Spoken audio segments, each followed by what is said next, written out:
So today we have Jelani Memory here with us, who is the author of a kid's book about racism and CEO of the Kids Book About series. And Jelani is a Portland person, so I'm really happy to have a local person here with us.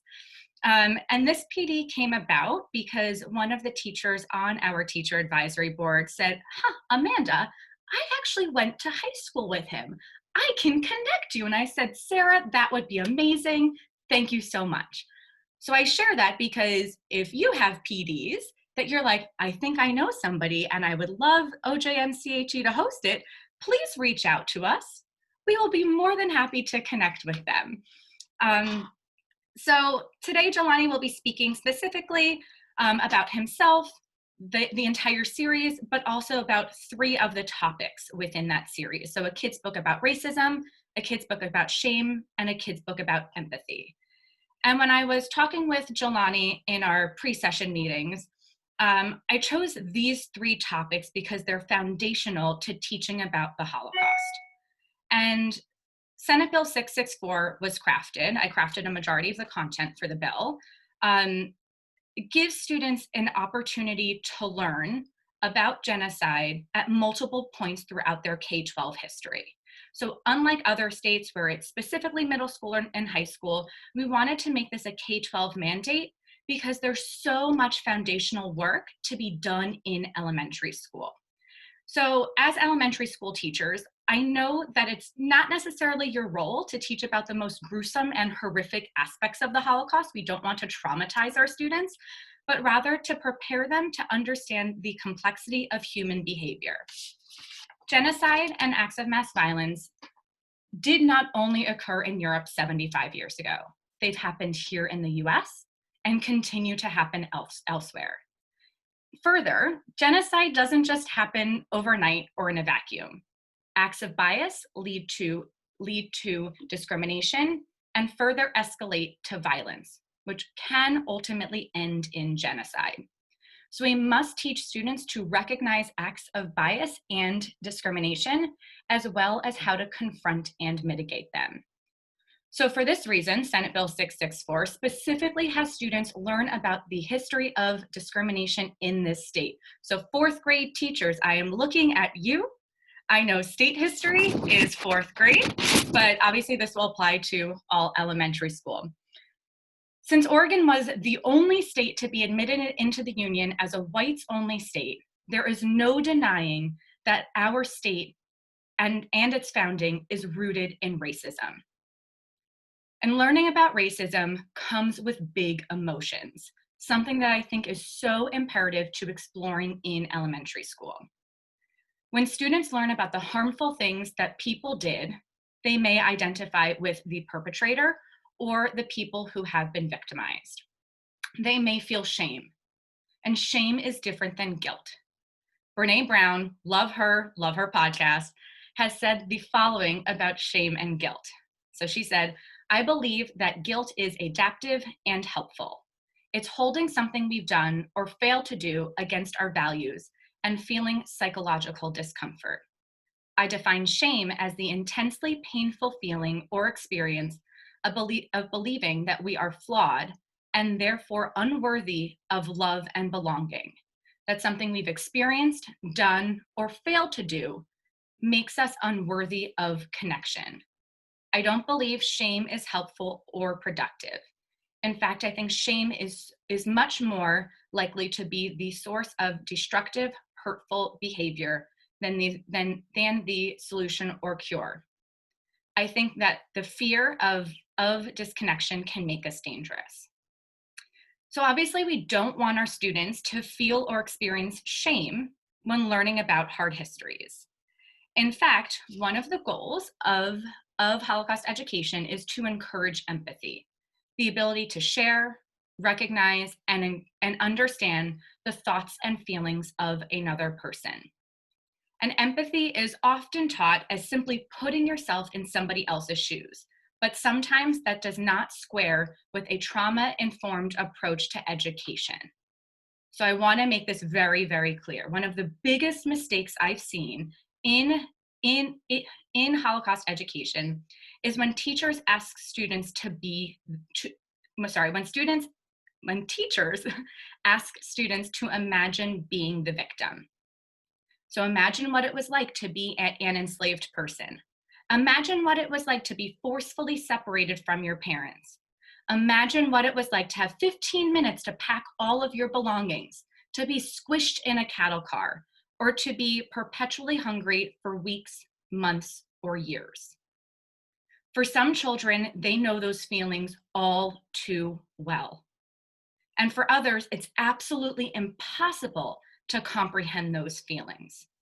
So sometimes empathy has a limit, and it needs to stop at feeling with somebody and listening and learning from their experiences so we can help improve our community. So I just wanted to point out why these 3 books are really, really core to preparing students to learn about mass atrocity in middle school and high school. So as I turn it over to Jelani, I want to thank you all so much for being here and being the foundation of helping our students understand these really, really hard histories. You have an incredible job and a hard job, and I appreciate all of the work that you do. So Jelani, I'm going to pin your video, and thank you so much. Thank you, Amanda. Well, let me start off with this. I make no pretense that I'm even remotely qualified to be talking with all of you educators. I just want to make that really clear. I'm a dad. I'm an entrepreneur. I'm the lucky author of this book that was never supposed to make it past my home. And I'm a Black dude who grew up in Portland, Oregon, one of the whitest cities in America. So I've got a little bit of experience. So I'm going to be speaking a lot from my first person experience this morning. And hopefully, you all get something useful, beneficial out of it. I'm really good at answering questions. So if you have questions, please ask them. But let me ask you a few questions, if that's cool. We'll just start with an easy one. I just want to see if I can get some reactions here. Raise your hand if you drink coffee. Oh, look at that. Oh, that's a lot of hands. Raise your hand if you prefer tea over coffee. Oh, yeah, okay. Less hands on that one. Raise your hand if you're hoping that I say something useful for your classroom for you to pass on today. Oh, not a lot of hands. Interesting. Okay. I wonder what those other reasons are. Raise your hand if you already have a question that you want me to answer today. Oh, I see 2 hands. Okay, no questions yet. That's okay. I promise I will create the fertile ground for you all to ask lots of questions.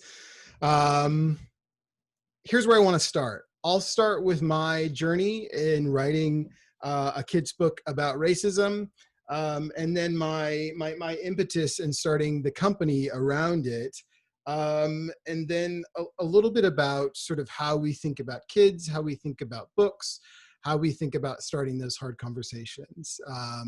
And then I'll dive into a handful of specific things that Amanda has sort of drawn up for me to tackle.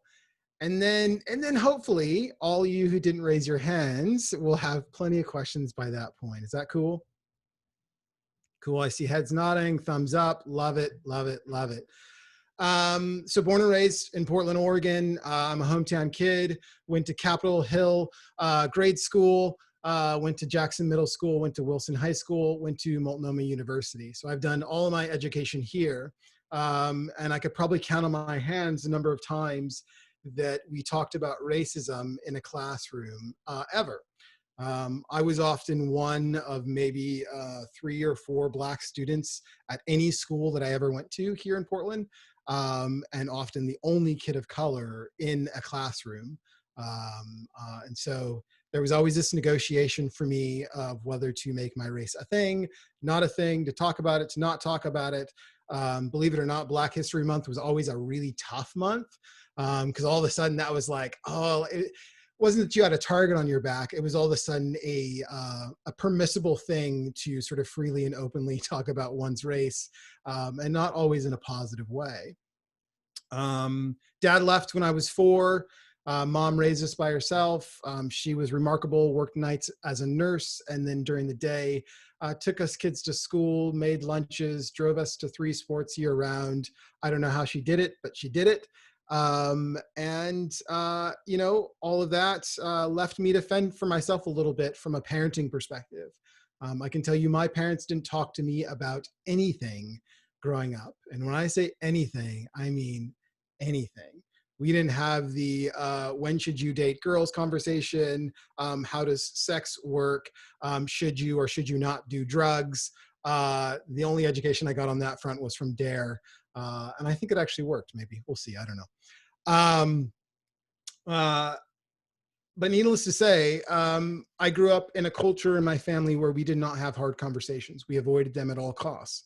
I never understood why my parents got a divorce until I was 35. And so that was the modus operandi as I grew up until I became a father myself. When I became a father myself, I made the very proactive decision to have every conversation that I could too early instead of too late. I sort of intuitively understood from my own upbringing was that every conversation happened too late. And that if I could only start to have those conversations too early with my kids, what good might come of that? What positive changes might happen? What things might they know earlier than I knew them? Often finding things out as an adult. And through that practice with my now 6 kids, I have found too early might just be a myth. I'm not sure there's a too early.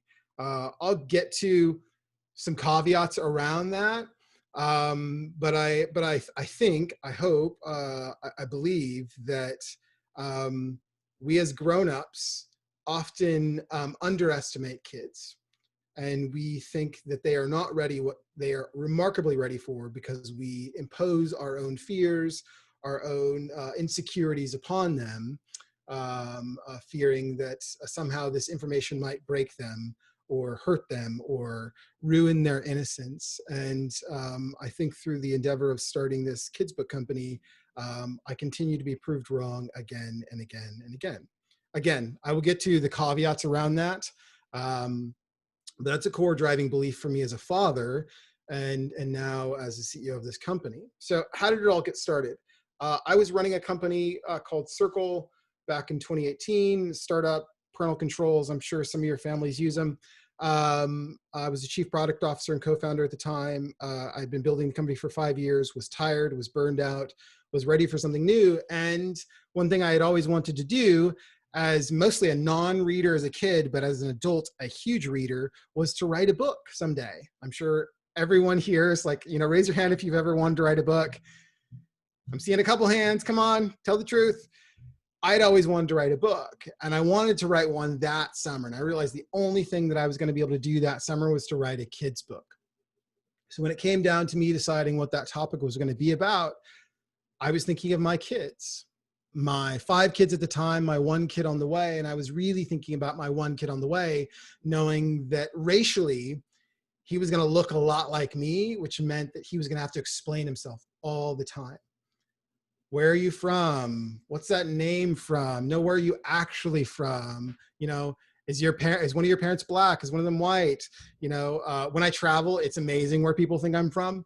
And I wanted him to be able to make sense of his own racial identity by making sense of my own for him and for the rest of my kids. We were already having an open conversation about racism in our home, race, culture, color. We're a blended family. So I have 2 brown kids, 4 white kids. And, you know, when you go to pick up your white kids from school and their friends are like, who's that guy? Right? They have to sort of make some sense of that for their friends. And so that was an open conversation for us and our kids all the way from 2 to 16. So I told my wife, I want to write my story. I want to talk about growing up as a mixed kid. And ultimately, that ended up being a book titled A Kid's Book About Racism. The original title was The Kid's Book About Racism, and that sounded far too pretentious, because I realized this is just one story of many. And while my story is not unique, it is my own. And that's the only authority that I have to tell and talk about racism is really from my own perspective and from my own story. It's not to say I don't have some educational background, I've done some reading, etc., but I feel most confident when I'm telling my own story. So I wrote it in a week, I designed it in another week. Turns out I'm not a good illustrator, so I just use type, color, design, and layout. And the reason why I approached it from that perspective was also that the topic was so serious that I didn't want to sort of fluff it up with a bunch of cute bunnies or princesses or allegorical characters. I actually kind of wanted just to address it specifically with my kids as a way to keep that conversation going. And when I say that I wrote it for my kids, I really do mean that I wrote it for my kids. That was the only audience ever. I printed all of one copy, never with the intent to take it to a publisher or do anything with it on my own. And something pretty remarkable happened when I handed that little book to my kids. Their first response was not, "This is the greatest book ever, Dad, you're amazing." It was, "Can I make one too?" And that surprised me. My biological daughter, Ella, she asked, "Can I make a kid's book about ice cream?" And I was like, "Oh, interesting." She kind of like turned that into a series. I guess you could, a kid's book. Okay, you can fill it in. I was like, okay, silly topic. Cool. Ice cream. Yeah. I mean, I'm not sure you know anything about ice cream, Ella, but yeah, you can write a book on that. And my stepdaughter, Joy, said, "Can I do a kid's book about divorce?" And I was like, "Oh, why would you want to do that?" And she very sort of simply and plainly explained to me that she wanted other kids to know what it was like to go through it before they went through it so that they could understand it and get through it a little better. And all at once in that moment, with both my kids standing there, I realized that I had sort of unwittingly unlocked something both for myself and for them. I had created this permission for them to not just talk about hard things themselves, but to want to share stories about those things with other folks as a way to help them manage and deal with that and educate them around that. And that was, of course, my hope with my kids, that I was going to be able to do that. And they had taken something that I had never seen as a series, and they had serialized it, right? They had sort of hinted at this direction of going, you can fill in anything underneath that as long as it addresses it directly. So that was the seed of sort of me thinking about this more broadly than just my book. I'll fast forward 4 months later, I left my company that I had started with now this crazy ambition to go, what if there were not just 5 or 6 or 7 or just my book, but 100, 1,000 books all addressing these really challenging topics. And so the way that we think about our books, challenging, empowering, or important, or some mix thereof, and addressing topics directly using the actual words about the thing, talking up to kids, not down to kids, treating them like they're smart, with this core thesis that kids are ready. So we launched the business back in October of 2019. It's been really cool to see how well the books have been received. Now we are up to 39 books. That's a lot of books, by the way. And we partner with authors who never thought of themselves as authors. Folks like me who always wanted to write a book but never knew what they wanted to write it about. And we go and find folks with owned stories, speaking from a first-person personal place, who can be an ambassador, an avatar for that subject. And that's everything from anxiety to immigration to change to cancer to you name it. If it sounds tough to talk about with a kid, we probably have already written about it or will write about it. All right, enough of the sort of origin story. Let's get into the meat of this. Talking to kids about hard or challenging subjects. Some questions that I know will come up or are present is, How early is too early? What age do you start these conversations? I'm sure none of us would say that it's bad to start a conversation about empathy with a kid at any age. That's just my guess. But my guess is some of us probably have some boundaries around when to start that conversation around racism. And I'm positive that everybody has some age in mind of when it's appropriate to start talking about the Holocaust, or any Holocaust that's ever happened. So here's my philosophy, and take it with a huge boulder-sized grain of salt, is that I think us as grown-ups, and I will include myself, parents, aunties, uncles, teachers, grandmas, grandpas, you name it, are often driven by our fear and talking with kids about these challenging subjects, as opposed to driven by kids' capability and curiosity. We will often say things to ourselves like, they're not ready, oh, they wouldn't understand it, what if they tell somebody, or we say things like, I'm not sure I'm up to speed on all those bits and pieces or know exactly what to say, or we simply believe that somehow it will break or hurt that kid that we're chatting with. And I'll sort of narrow in specifically on racism. We run a lot of Facebook ads for my book, specifically as a bit of a funnel to get folks onto our website and buy books, right? Which means that a hand holding this book in a Facebook ad appears, to a few thousand people every day, and we get a lot of comments. And those comments range quite wildly, from folks going, "This is awesome, I should get it for my own kids," to other folks going, "What age is this for?" To other folks saying that the book is dangerous, or "Why don't we let kids just be kids? Why do we have to bother them with these big adult ideas?" Or "Why do we want to break their innocence?"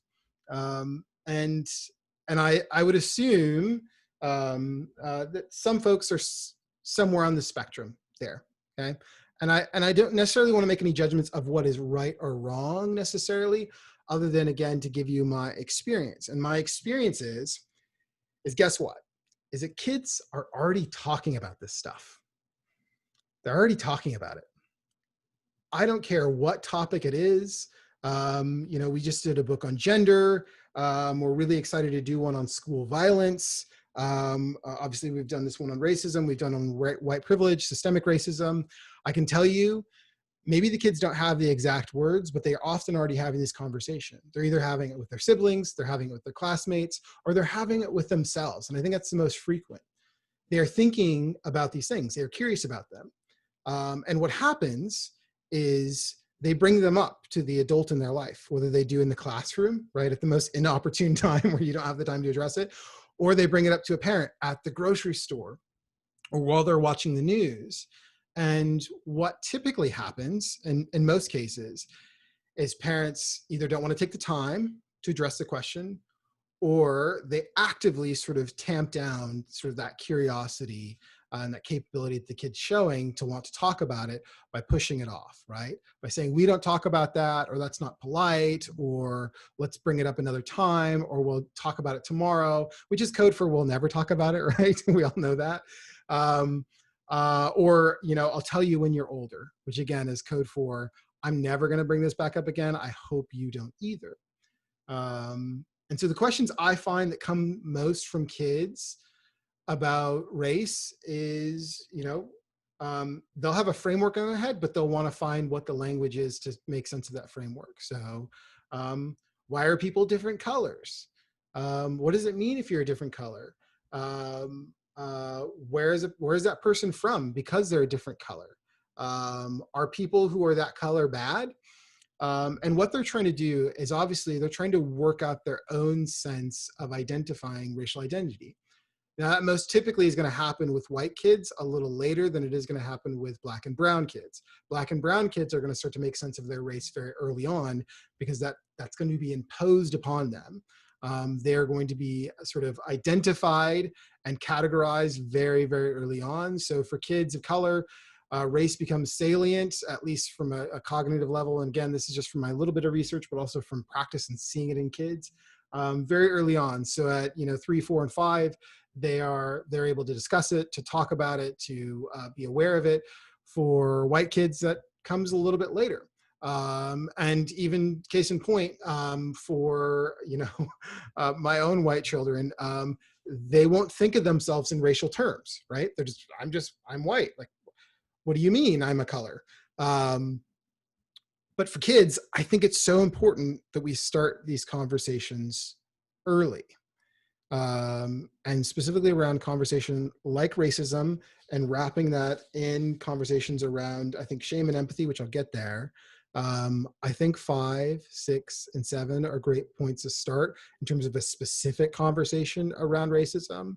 But I think talking about skin color and race has to start very early. And I think sort of pre-talking age, and that comes in the form of showing your kids media where people are different colors. That could be everything from board books to movies to you name it. Because kids very early on start to ascribe value judgments to race. They start to sort of tribalize and want to be around folks who look like them and who have a skin tone like them. And so starting to make sense of that for them early becomes quite important. Now, when I showed my book to one of my best friends, when I had first done it, I just mostly out of curiosity to see what he thought of it. He's like, "Oh, this is so cool." He goes, "But I would never show it to my kids." He goes, "I just don't want to break their innocence. I just don't think they'd be ready for it. Because I don't want them to know that this kind of thing exists in the world." And I thought about that for a bit, and I was trying to understand what is wrong about his statement. What is not factual about it, or what's the sort of possible danger? And the danger that I landed upon, that now I've seen sort of happen again and again, is by not talking about race or racism, culture or color, with our children, we get in danger of making them that kid in the classroom, at the grocery store, who says that thing that is deeply inappropriate, deeply offensive, and or remarkably racist, right? And that, the principle that I sort of extrapolate out of that is like, racism is not always on purpose. And I think that's an important distinction to make, because I think we often ascribe a lot of bad intent to racism. And I think racism can have its effect, whether you meant it to or not. And for kids, I think this is most true of.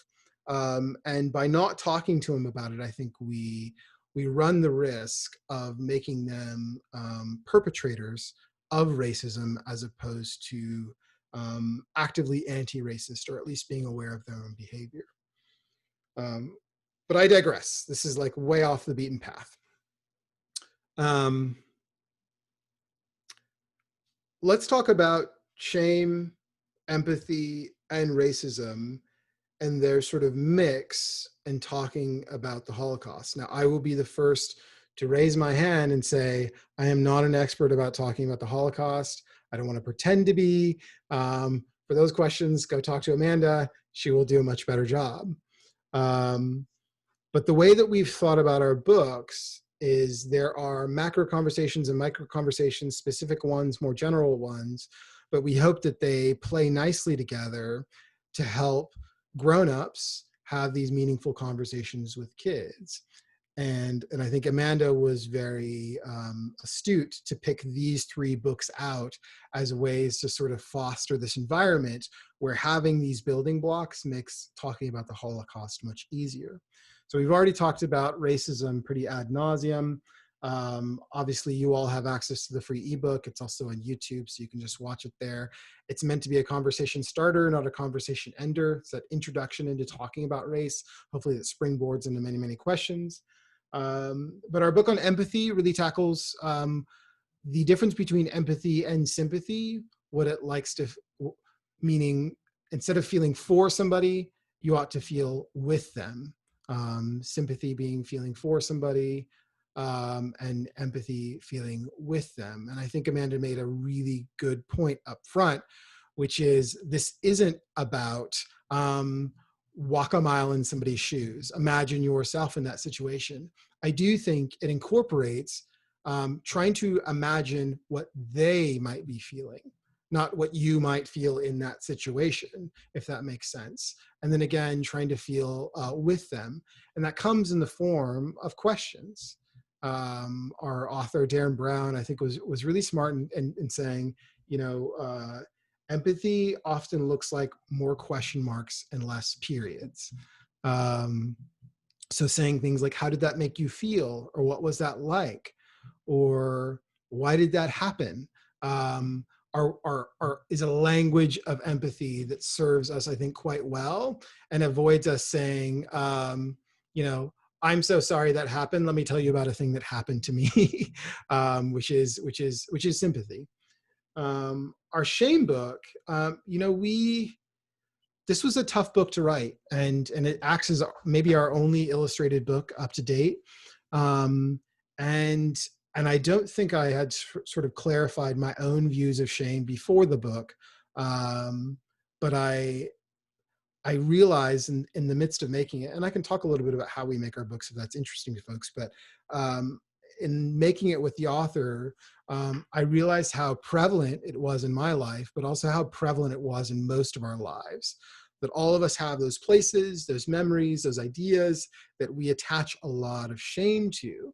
And when dealing with a topic like the Holocaust, I think, again, Amanda should just be doing this, by the way. You know, let's just unmute her mic and let her step in here.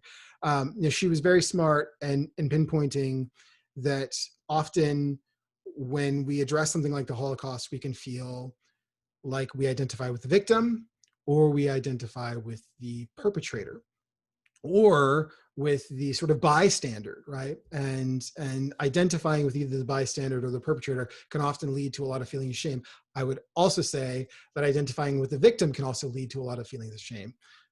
You know, that's me cueing my Black History Month every month and going, like, feeling this weird sort of like, do people view me as a person that would have or should be or would be a slave? And it's this very strange place to be in, where actually you'd think Black History Month would often be a month of empowerment for Black individuals, but when you're surrounded by a lot of white individuals, it actually ends up being very disempowering. I digress. But these three topics together, shame, empathy, and racism, hopefully create some groundwork in being able to talk about not just the emotional history, but the factual history of the Holocaust, and allow entry points for kids who might want to come in at a very conventional point and just get fixated on one particular historical point, and maybe more so wrap it in, again, these sort of emotional levels that it often doesn't get wrapped in. And even for me, thinking about it now, I can tell you, it just never happened. It never happened in middle school. It never happened in high school. It never happened in college. It was something that I had to come to on my own. So you all have this amazing opportunity with your students to like do it, to give them a thing that maybe you didn't even have now as an adult. I want to jump into some of the questions or some of the bits and pieces that Amanda wrote out for me to cover. And then I want to do some Q&A, and then I'm told we're going to do a breakout session. I don't know what that's going to look like. I just know I'm not in charge of it. And then you all come back and ask me questions or each other questions. Again, no pretense that I have anything to offer here other than my own experience. All right, so how might a conversation with a 5-year-old differ from one with a 7 to 10-year-old? This is where I'll encourage you to do two things.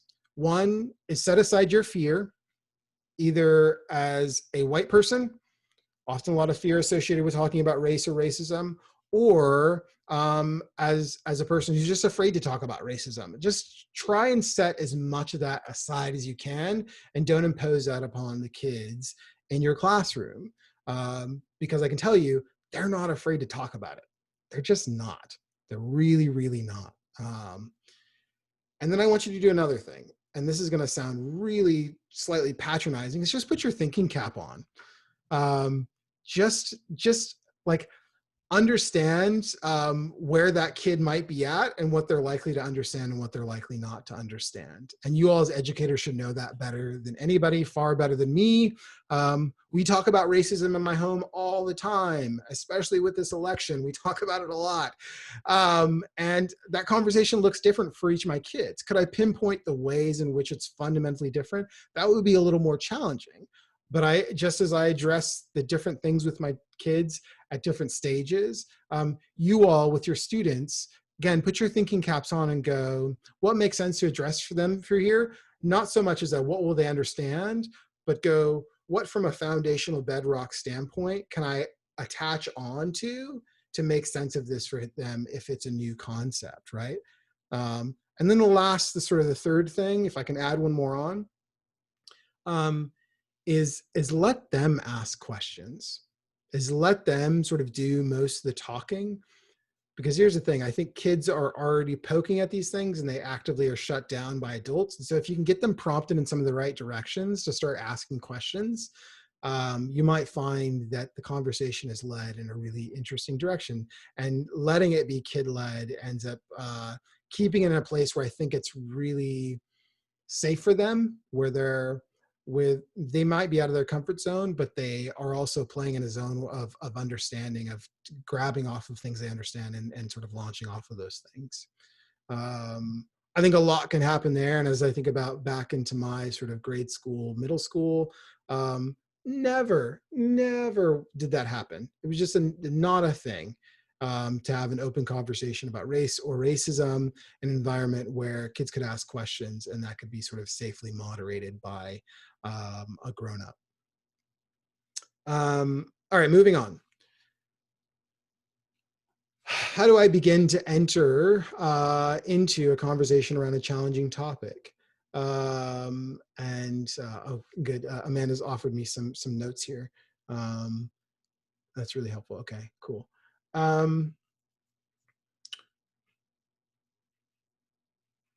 me caveat that question with some realities. Remember, I was the one Black student in the classroom with all the white kids. And so any discussion around race or slavery or the Civil War automatically put me on alert. And I was like, am I going to have to represent all Black people for all time as a 9-year-old right now? You know what I mean? And while the conversation of racism did not make me feel uncomfortable, the context made me feel uncomfortable. And so you all as educators have a remarkable responsibility to not avoid these really important conversations, but to protect and to create a safe environment for your kids of color. And I specifically will point them out. My assumption is that these are mostly educators here in the Portland, Oregon area. So most of your classrooms are probably not kids of color, just a guess, just a small guess, which means they're going to be in the minority, which means anytime this comes up, there's going to be that pressure for them to feel like they either need to defend themselves, they need to correct somebody, they might face sort of abject racism from somebody in their own classroom or their teacher, which is their sort of greatest fear. So just if you can, imagine what they might be feeling in that situation. And so, look, I'm not a teacher. I don't know what it's like to be in a classroom of 30 kids moderating that, especially through Zoom, and trying to think of that one little square off to the right of that one kid of color who's likely sitting there with his family and trying to enter into a discussion like this and not have it go off the rails or feel like you're totally underserving that kid. But here's the other side. The other side is not talking about it at all, which I can tell you is far more dangerous, is doing far more of a disservice to that kid of color who lives and breathes the ideas and the realities around that conversation all the time. And it will often be a subtext and an undercurrent to much of what's happening around them in the classroom, with their teacher, with their friends, in the media, you name it. And so I do not think it's an option to avoid the conversation. But I would say the mandate to protect those little kids of color is fairly important. Next one. What are some good questions or conversations that students have had around these books? Have you ever had a kid bring up something that you were caught off guard by? Um, well, let's just start with the second part. Yeah, kids kids never do the expected thing. They will always catch you off guard. They will always ask the most off the beaten path thing that you could ever imagine. Here's what I love about our books, is that they force a conversation with a kid and a grown-up that otherwise would go untalked about. I'm just going to make an assumption that there are a handful of parents on this call. When's the last time you talked to your kid about shame and used that specific word? Maybe not ever, right? And even as I was making a kid's book about shame, I realized, I'm not sure I ever had a specific conversation about that. And I think we underestimate how important it is to have those specific conversations, to address something directly, to give a word, a name to something as a way for kids to understand it, to process it, to rationalize it, to work through it. And so all of our books act as these conversation starters for these massive, huge, monolithic topics that we can't address all there is about, but we lock them into these personal stories. These very, very personal stories that become this bridge for the kid and the idea, right? And so through that personal story, as they read along, and there's no illustrations typically, so that they get to grab onto the stuff they want to and apply it to their life and leave behind the other stuff that they know applies just to that person, they're actively thinking about themselves throughout the reading process, which is in contrast to, like, green eggs and ham. Not a lot of kids are thinking about, I'm a picky eater while they're reading green eggs and ham. Just not a typical thing. But as kids read about the racism or empathy or shame or cancer or you name it, they're often thinking about their life, the kids in their life, their own stories, their own feelings, their own thoughts about those things. And so what I've seen is the conversations that come out of that are just as varied as the kids who are involved in those things. And it's remarkable and it's incredible. And time again, even with my own children, and hopefully you find this with your classrooms, is you realize that the kids are more thoughtful about the topic than you ever could have imagined, that they've already built a framework around sort of what that thing is, and now they're adding to it, and that they've had lingering questions. And for whatever reason, and we as adults don't notice this, but for whatever reason, the kids haven't felt the permission to bring those questions up. And they've either tried, they've made an attempt, but the adults in their life are too tired, they're too busy, they're too emotionally weighed down themselves, right? Or when it does sort of break through, and again, it's that in the line at the grocery store, it's just inopportune. And so these books act as like this safe little garden to go, now we can actually talk about this and it's okay. And I've seen that with adults as well. My little book here, I remember back when coffee shops were a thing and you could go visit them and sit and drink coffee. I'd have my little book out and, be about to meet somebody, and I would literally have perfect strangers come up to me and go, where can I get that book? And I was like, what book? And they were like, the book on racism for kids. It's a book on racism for kids, right? And I was like, it is, it really is. I was having conversations about racism with strangers. Like, that's not a thing that should happen, and not happen peacefully, by the way. But it would create this curiosity and would open up the conversation for something.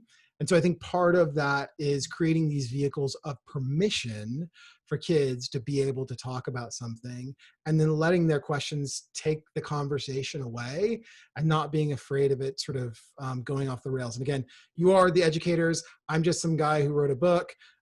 So you're going to be a lot better at managing those conversations when they come up than I would ever be.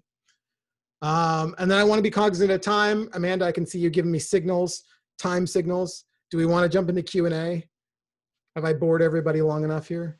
I'd say, yeah, let's open it up for Q&A for maybe 10 minutes, and then we'll go into breakout rooms so y'all can kind of discuss with other educators. Whoa, what does this mean? What type of conversations are you having with kids and things like that? So I'm gonna take the pin off of you now.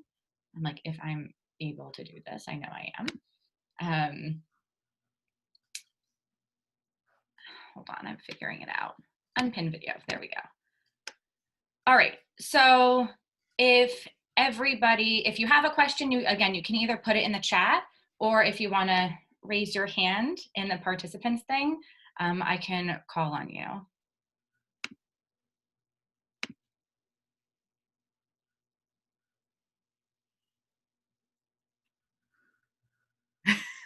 I know you all have to have questions of some sort. I'm also not above calling on people, so. Well, I put one in the chat about RJ circles, restorative justice circles. And if anyone in the group has had success bringing up difficult topics like racism, using a structure like that with their students. So if there's another teacher that wants to answer that, or if that's something that you maybe want to talk about in the breakout rooms. Perhaps I'll leave that for the breakout rooms because I think that will be a more productive conversation. But are there lesson plans that go along with these books? No lesson plans yet, and that's mostly because I fundamentally don't feel capable or qualified to create those. We are looking at potentially bringing somebody in-house to do that. I know it's a huge time saver on all of y'all's parts to have that ready and queued up to go, but we don't have that currently. I want to address this next question. How have you addressed family members who may be against educators having these conversations with their kids? I put a big note down that I eventually wanted to address because I knew it would come up, is essentially how to deal with the parent problem. I'm sure a handful of y'all had dealt with parents coming up and going, "Oh yeah, I don't want my kid learning about that." That's a no. The reality is that's a reality for you all as educators, for me as a dad, for what we do as a company. I've gotten customers who sent me very angry emails because we've launched a new book that's on a topic that they don't even think should be made. And I don't know any way to avoid that reality other than to be as thoughtful and as gracious as you can, while also sticking with what you think is important. And to that point, there was a teacher in Wisconsin who used one of our books and made national news, almost got fired, went to the school board because she used my book in a classroom. And my book is very light. It's very non-offensive. But all that to say, I don't know if I have any good answers there other than you will run up against that. And I'm sure you have all run up against that in some measure or form on other topics, and specifically something like the Holocaust. I mean, yeah, of course that's going to come up. And you know what? I would almost say, Jelani, I think the book about empathy is such a good book to almost answer that question with, is when you're talking about racism and teaching students to talk about racism, we're actually creating empathy. And so when you pair those books together and you're talking to a parent, it's more so like, you know what, we're trying to teach students to be respectful of others, to listen to others, to honor others' experiences. And that's what empathy is, because we all want our kids to be empathetic human beings. So I'd say that's a really great way to go about diffusing a situation and not just telling a parent, you're wrong, we're doing it anyway, take it up with the principal. But instead, like, lean into it and talk about how we want people to understand, value, and honor everybody's experiences, even though they may not be your experiences. And so this is a question that's 100% for you, Jelani, definitely not for me, but someone would like suggestions for how to not make students of color feel on the spot as they discuss racism with students. So as a person of color, I'm really interested in how have people made you feel on the spot, and how have people, like in conversations, and how have people not made you feel on the spot? Because I think if you can give an example, that would be really productive for educators to understand, like, oh, I didn't realize that was putting kids on the spot. And Yeah. Yeah. So, look, this is also a thing that continues to this day. So it's not a thing that's gone away. Um,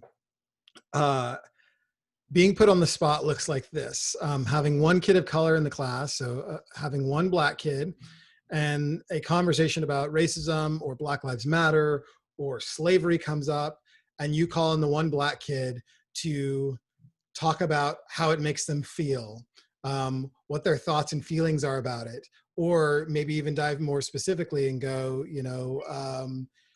to assume something, tell us, do you have any relatives that happen to have been slaves? Just like, tell us your personal experience, which sounds outrageous. And yet, like, these questions get asked. Students get put on the spot all the time in those ways. So rule number one, don't ask anyone of any race or gender to speak for their entire race or gender. That's just a big no-no. That should be obvious. Second is, don't take a topic like race or racism and automatically think that this is a topic that is exclusively about one race or gender, because it's not.